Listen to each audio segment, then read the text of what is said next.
യേശുമിശിഹായ്ക്ക് സ്തുതിയായിരിക്കട്ടെ.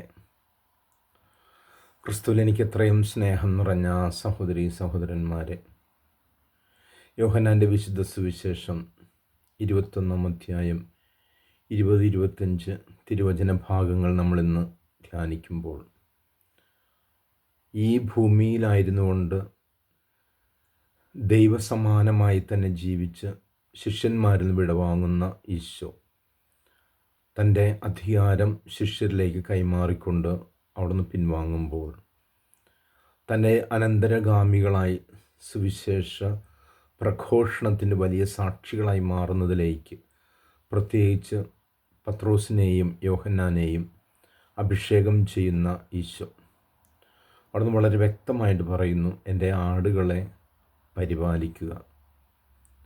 പത്രോസ് ഒരു കാര്യം ചോദിക്കുന്നുണ്ട്. അവിടുത്തെ വക്ഷത്തിൽ അന്ത്യത്താഴ സമയത്ത് ചാരിക്കിടന്നിരുന്നവനെക്കുറിച്ച്, യോഹന്നാനെക്കുറിച്ച് ചോദിക്കുന്നു, ഇവൻ്റെ കാര്യമോ? യേശു പറയുന്നുണ്ട്, ഞാൻ വരുന്നതുവരെ അവൻ ജീവിച്ചിരിക്കണമെന്നതാണ് എൻ്റെ ആഗ്രഹമെങ്കിൽ അതിന് നിനക്കെന്ത്?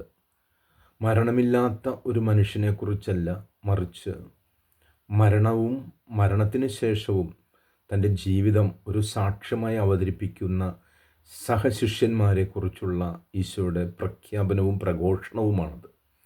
ആകയാൽ മരിക്കുന്നത് അന്ധകാരത്തിലേക്ക്, ആത്മാവില്ലാത്ത ഒരവസ്ഥയിലേക്കാണെങ്കിൽ ഉയർത്തെഴുന്നേൽപ്പ് നിത്യതയിലേക്കുള്ള ആത്മാവിൻ്റെ തന്നെ പ്രവേശനമാണ്.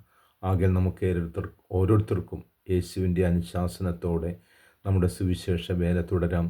സഹവർത്തിത്വത്തോടും അതേപോലെ തന്നെ ഐക്യത്തോടും കൂടെ മുന്നേറുവാൻ പരിശുദ്ധാത്മാവ് നമ്മെ അനുഗ്രഹിക്കട്ടെ. ആമേൻ.